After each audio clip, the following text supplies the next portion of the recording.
क्या होता है जब दुनिया आपको मरने के लिए छोड़ देती है? मदद करो! जब आपके पास कपड़े नहीं होते और आप ठंड से कांपते हैं। हम ऊपर तक नहीं पहुंच पाएंगे यार।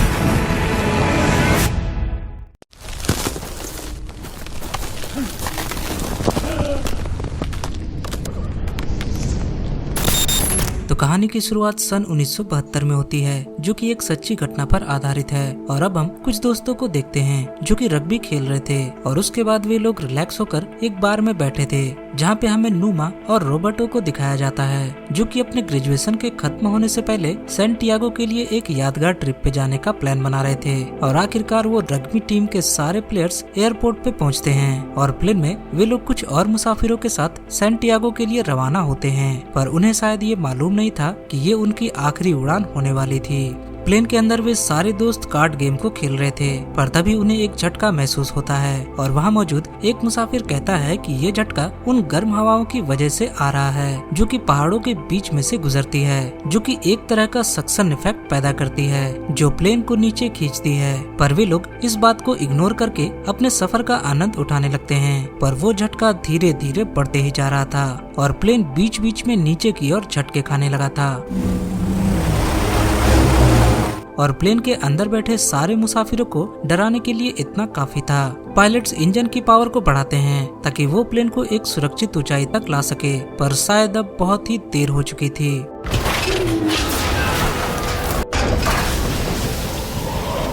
थोड़ी देर बाद नूमा की आंख उस तबाह हो चुके प्लेन के अंदर खुलती है और वो अपने सामने दर्द से कराहते हुए बस कुछ मुसाफिरों को ही देखता है, क्योंकि उनमें से कई तो मारे जा चुके थे। नूमा यहाँ पायलट की ओर पड़ता है, पर पायलट भी बहुत ही बुरी तरीके से घायल हो चुका था और पायलट उन लोगों की सलामती की दुआ करते हुए इस दुनिया से विदा ले लेता है। पर जिंदा बचे लोगों के लिए मुसीबतें अभी खत्म कहाँ हुई थी, क्योंकि दिन ढलते ही वहाँ का टेम्परेचर -30 डिग्री तक चला जाता है और वे लोग ठंड से अपनी जान बचाने के लिए एक दूसरे से चिपक कर लेट जाते हैं। वे लोग एक दूसरे को जगाए रखने की भी भरपूर कोशिश करते हैं और ये रात जैसे तैसे गुजरती है। और अब जैसे ही सुबह होती है तो वहाँ उन्हें कई मुसाफिरों की ठंड के कारण जमी हुई लाश मिलती है और नूमा के साथ बाकी सारे लोग प्लेन के अंदर से सीटों को बाहर निकालकर थोड़ी जगह बनाते हैं। घायलों को प्लेन से निकालकर धूप में रखते हैं, सारे खाने पीने की चीजों को ढूंढकर एक बैग में रखते हैं और लाशों को एक तरफ कर देते हैं। और जिंदा रहने के लिए उनके पास खाने पीने की चीजें भी बहुत ही कम थी। और इसी बीच शाम हो जाती है और वे लोग एक और बर्फीली रात को गुजारने के लिए मजबूर थे। अगली सुबह वहाँ मौजूद कुछ और जख्मी मुसाफिरों की जान चली जाती है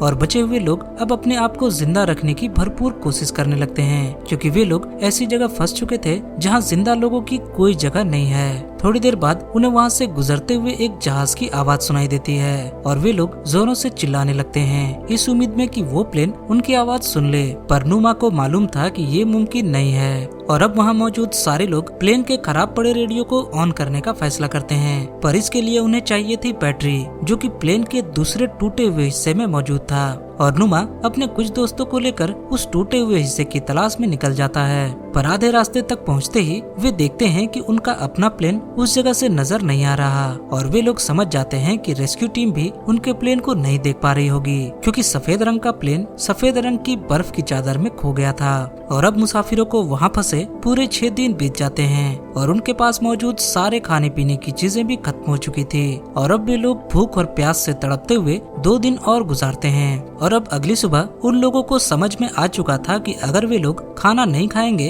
तो वे लोग भूख के कारण मारे जाएंगे और इसलिए वहाँ मौजूद सारे लोग अब आपस में ही लड़ पड़ते हैं उन मरे हुए लोगों की बॉडीज को खाने को लेकर। पर इसी बीच वहाँ एक और लेडी की मौत हो जाती है और ये देखकर वहाँ मौजूद सारे लोग अब मुर्दों की बॉडी को खाने के लिए मजबूर थे, क्योंकि वहाँ जिंदा बचे 24 लोगों ने मौत को बहुत ही करीब से देखा है। पर अभी भी नूमा और कुछ मुसाफिर उन बॉडीज को खाने के लिए तैयार नहीं थे और वे लोग बस आसमान की ओर देखते रहते हैं ताकि कोई प्लेन उन्हें नजर आ जाए और वे लोग चिल्लाकर उसे बता सकें कि वे लोग इस बर्फीले इलाके में अभी भी जिंदा हैं।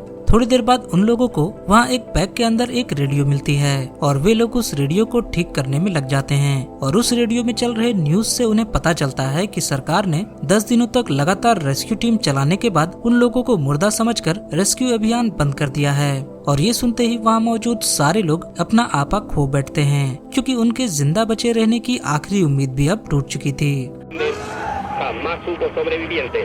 और अब अगली सुबह नुमा फिर से प्लेन के पिछले हिस्से की खोज में निकलने का फैसला करता है, जिसे उन्होंने पिछली बार अधूरा छोड़ दिया था। पर इस बार उन लोगों को प्लेन का टूटा हुआ हिस्सा मिल जाता है और साथ ही साथ अपने कुछ दोस्तों की जमी हुई लाश भी। पर इतनी कोशिशों के बाद भी उन्हें वो बैटरीज नहीं मिलती और इतने में ही रात होने लगती है और एक बार फिर से नुमा और उसके साथी कड़कते हुए ठंड में रात वहीं गुजारते हैं। और अब अगली सुबह वे लोग खाली हाथ वापस आते हैं और वहाँ मौजूद एक शख्स जिसका नाम नांदो था, वो नुमा से पूछता है कि उस दीवार के पीछे तुमने क्या देखा, जिसपे नुमा कहता है कि कुछ भी नहीं। पर नांदो को पूरा यकीन था कि उस बर्फ की दीवार के पीछे शहर है और वो उस बर्फ की पहाड़ को जरूर पार कर लेगा। पर इससे पहले नांदो नुमा को मांस के कुछ टुकड़े खाने को कहता है, क्योंकि नुमा की हालत बहुत ही खराब हो चुकी थी और अगर नुमा ने अब कुछ भी नहीं खाया तो वो मारा जाएगा। और आखिरकार नुमा भी मांस के कुछ टुकड़े को खा ही लेता है। अगली सुबह वे लोग उस टूटे हुए जहाज के अंदर बैठकर अपने दर्द को थोड़ा कम करने के लिए गाना गा रहे थे।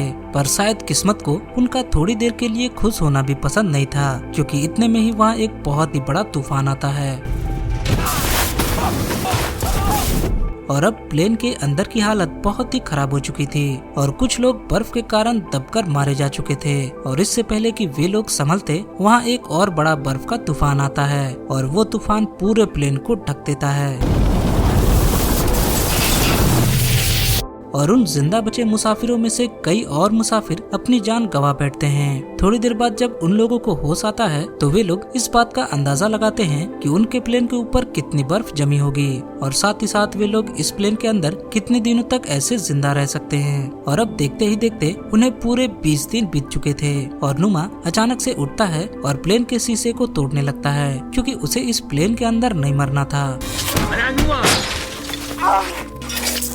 और नुमा किसी तरह अपनी बची हुई ताकत को इकट्ठा करता है और प्लेन के ऊपर पड़ी बर्फ की दीवार को तोड़कर बाहर निकल आता है। पर इसी दौरान उसका एक पैर जख्मी हो जाता है और अब वे लोग हिम्मत को जुटाते हैं और अपने प्लेन को भी बर्फ से बाहर निकालने लगते हैं और देखते ही देखते 36 दिन बीत जाते हैं। पर इस बर्फीले इलाके में जिंदा रहने की जंग में धीरे धीरे कमजोर लोग अब अपना दम तोड़ते जा रहे थे और अब आखिरकार नुमा अपने 3 दोस्तों के साथ पैदल ही उस बर्फ की दीवार को पार करने का फैसला करता है, क्योंकि अगर उन्होंने ऐसा नहीं किया तो कुछ दिनों में भूख और प्यास के कारण वे लोग वैसे भी मर जाएंगे। और अब वे चारों लोग इस कड़कते हुए ठंड में निकलते हैं। पर थोड़ी दूर आगे चलने के बाद नुमा लड़खड़ा कर वहीं गिर जाता है और हमें पता चलता है कि नुमा के पैरों का इन्फेक्शन अब बहुत ही बढ़ चुका था और वो आगे इस सफर को तय नहीं कर सकता और इसलिए नुमा अकेले ही वापस लौटने का फैसला करता है और बाकी 3 दोस्त सफर को जारी रखते हैं। और अब नुमा वापस आता है और बाकियों को हौसला रखने को कहता है। पर अगले ही दिन वो देखता है कि उसके तीनों साथी वापस प्लेन में आ चुके हैं, पर उनके पास एक अच्छी खबर थी। वे साथी आगे कहते हैं कि रास्ते में चलते हुए उन्हें पहाड़ी की दूसरी तरफ प्लेन के टूटे हुए हिस्से मिले,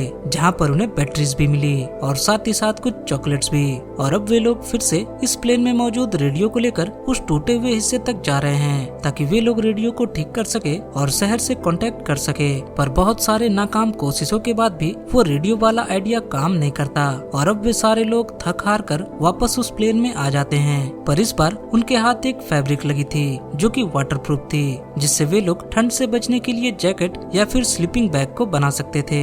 पर उस फैब्रिक को अच्छी तरह से स्लीपिंग बैग या जैकेट में बदलना एक बहुत ही कठिन काम था। उधर नुमा के पैरों का इन्फेक्शन अब पूरे शरीर में फैल चुका था और नुमा को एहसास हो जाता है कि बहुत ही जल्द वो मरने वाला है और इसलिए वो अपने दोस्तों को अपने मरने के बाद अपनी बॉडी को खा लेने की इजाजत देता है। और अब पूरे 2 महीने तक मौत से जंग लड़ने के बाद आखिरकार नुमा की भी मौत हो जाती है। पर नुमा की मौत ने बाकी लोगों को पूरी तरह से झंझोर कर रख दिया था और वे लोग फिर से उस पहाड़ को पार करने का फैसला करते हैं और जरूरी सामानों को लेकर प्लेन को छोड़कर बाकी 3 दोस्त रवाना हो जाते हैं। और अब वे तीनों दोस्त बहुत ही हिम्मत दिखाते हुए एक फटी हुई वाटरप्रूफ कपड़े को लेकर बर्फ की चट्टानों को पार करने के लिए निकल पड़ते हैं और 2 दिनों तक लगातार चलने के बाद आखिरकार वे लोग उस घाटी में पहुंच ही जाते हैं। पर वहां पहुंचने पर उन्हें एक बहुत ही बड़ा झटका लगता है, क्योंकि उस पहाड़ के बाद उन्हें कोई भी शहर नहीं दिखता बल्कि एक बहुत ही बड़ी बर्फ की घाटी नजर आती है। और ये देखकर उनके हौसले अब टूट जाते हैं और वहीं थक हार कर बैठ जाते हैं।